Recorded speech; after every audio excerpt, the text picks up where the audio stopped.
e você assistirá a seguir é apenas um corte. Continue ajudando o Rio Grande do Sul utilizando nosso Pix, contatoliterascience@gmail.com.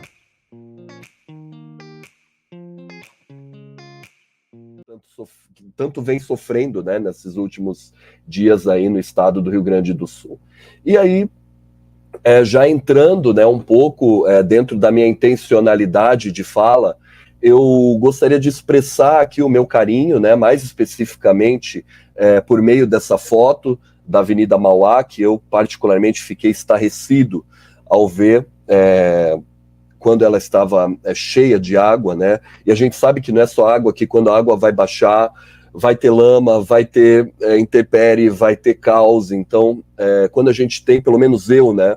Quando eu tenho uma memória fotográfica, uma memória visual desses lugares que são afetados, eu particularmente fiquei muito sentido, e não diferentemente, sexta e sábado foram dias muito difíceis, né? Porque eu faço as minhas palavras, essas que eu coloquei aqui, né? Se a dor do outro não doer em mim, eu desconheço o amor. Eu, particularmente, não sei qual que é a referência, não sei de onde ela vem, mas eu vi que muitos amigos e amigas do Rio Grande do Sul, né, que de alguma forma foram impactados, trouxeram essa palavra aqui. Então, agradeço, né, pela possibilidade, mesmo estando longe, né, aqui no estado de São Paulo, de poder participar desse evento científico e que, de alguma forma, minha fala possa gerar uma reflexão, possa gerar uma qualificação desse evento.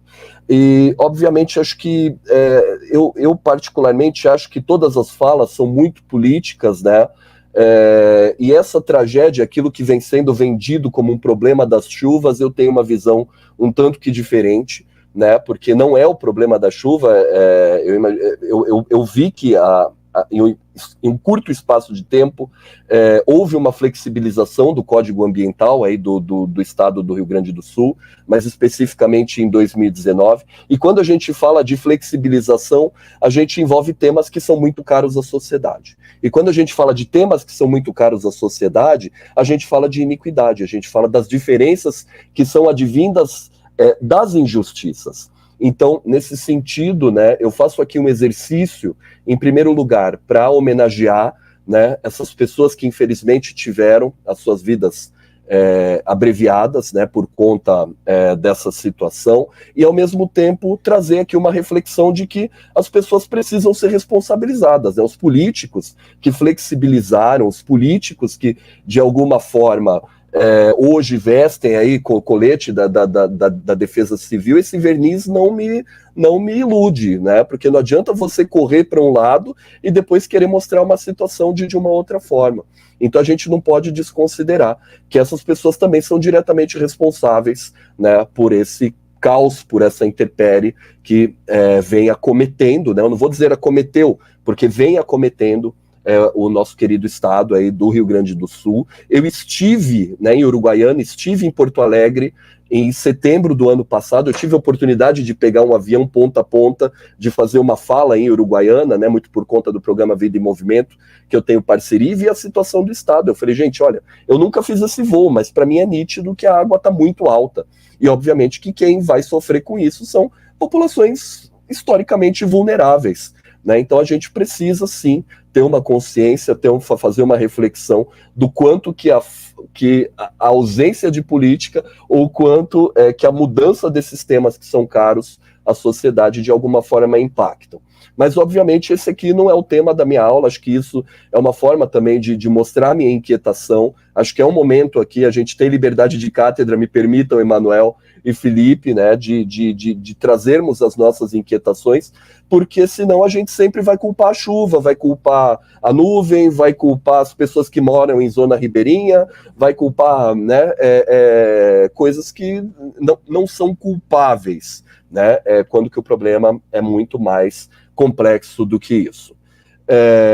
E aí, eu já inicio aqui a minha fala, né, eu vou conversar, né, com as pessoas aqui, espero que seja um momento proveitoso, um momento de diálogo, sobre revisões sistemáticas e revisões de escopo, né, que são delineamentos muito emergentes, na literatura, né, independente do tema, biomecânica, saúde, treinamento, metabolismo, é um delineamento que vem gradualmente sendo desenvolvido e tem como objetivo assim geral, né, em uma linha mais geral, de mapear o que se tem disponível sobre um determinado assunto, dirimir, né, buscar resolver determinadas incertezas ou discordâncias sobre um determinado assunto, apontar avanços futuros e embasar a praxis e a tomada de decisão, né? Então, assim, de uma maneira bem geral, né, de uma maneira bem abrangente,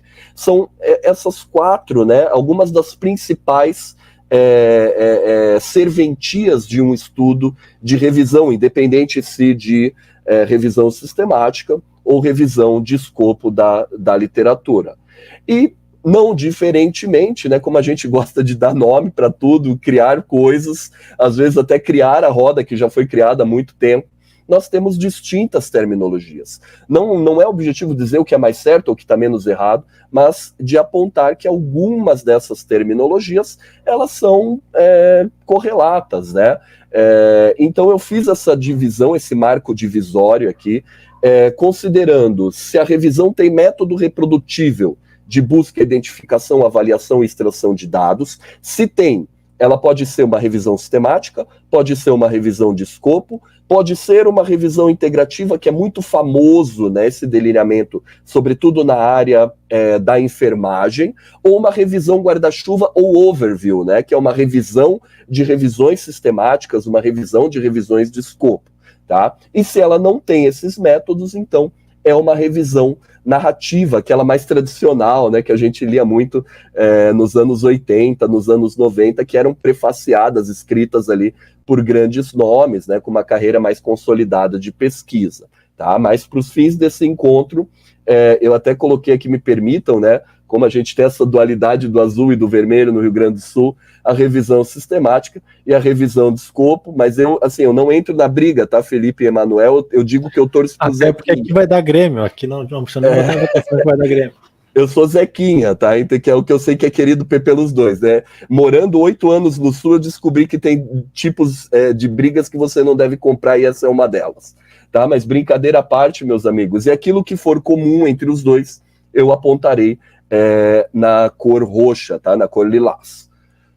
E aí até também faço aqui uma outra brincadeira, né, uma homenagem ao metrô, ao trem de Porto Alegre, que o passo a passo, de uma maneira também bem geral, consta de 10 fases, né? Uma revisão, seja ela sistemática ou de escopo, ela vem de um passo a passo de 10 fases que vão desde a identificação do problema até a apresentação de uma síntese.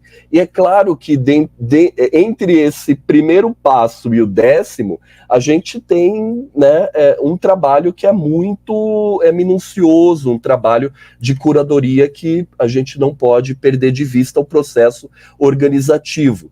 E por que eu falo isso, né? Porque, às vezes, as pessoas que não fazem revisão sistemática pegam uma revisão sistemática na mão e falam, nossa, como isso deve ser fácil de ser feito. E, na verdade, não é, tá, pessoal? Porque nós temos algumas revisões sistemáticas que se iniciam com mais de 10 mil estudos. Eu já participei de uma revisão sistemática com 16 mil estudos, né, que era para apoiar uma política pública que depois se tornou a estratégia Proteja, acabou embasando a estratégia Proteja de obesidade infantil. Então, não é menos qualificado e não é menos trabalhoso do que conduzir um estudo original, tá? Por mais que a apresentação seja facilitada, seja o mais sumarizada possível, não é um delineamento muito simples, não é um delineamento muito fácil de ser feito. Mas, ao mesmo tempo, aqui eu faço uma de advogado do diabo, porque eu acho que todo mestrando tem que ter uma experiência, pelo menos mestrando tem que ter uma experiência com revisão sistemática. Por quê? Porque trabalha com alguns temas que são muito importantes para formação acadêmica, né? Por exemplo, você saber trabalhar numa base de dados eletrônicas, né, num PubMed, saber trabalhar com operador booleano, você saber avaliar a qualidade metodológica de um estudo, né? Porque estudo nós temos, né? Por exemplo, eu morava na cidade de Chapecó, eu sempre falo, Estudo pode ser feito de qualquer jeito e dar qualquer resultado. Eu vi um estudo lá que apontou que mais de 90% das pessoas foram salvas pelo tratamento precoce. Mas quando a gente foi a fundo do trabalho, viu que o trabalho tinha vários furos, né? Então, a gente precisa saber separar o joio do trigo dentro de uma perspectiva de qualidade, né, da evidência, e obviamente isso é um exercício, né, que eu acho que pelo menos os mestrandos ou doutorandos em início de carreira doutoral tem que ter, até para, obviamente, não confundir as coisas, né, não vender um peixe mais gordo do que de fato ele é.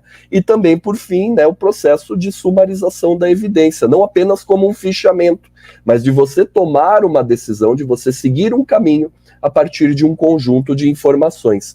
Então, dentro dessa perspectiva que lá em 2014, 2015, eu sugeri, né, o programa de pós-graduação em Ciências da Atividade Física, a abertura da disciplina de mestrado e doutorado, que era revisões sistemáticas.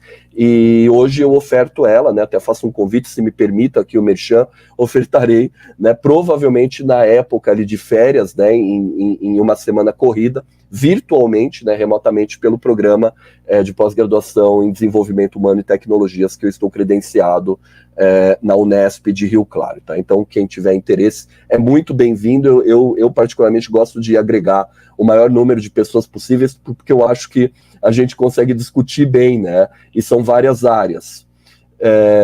E aí, contar um pouquinho de história, né? As revisões sistemáticas nasceram ali em meados da década de 1970, né?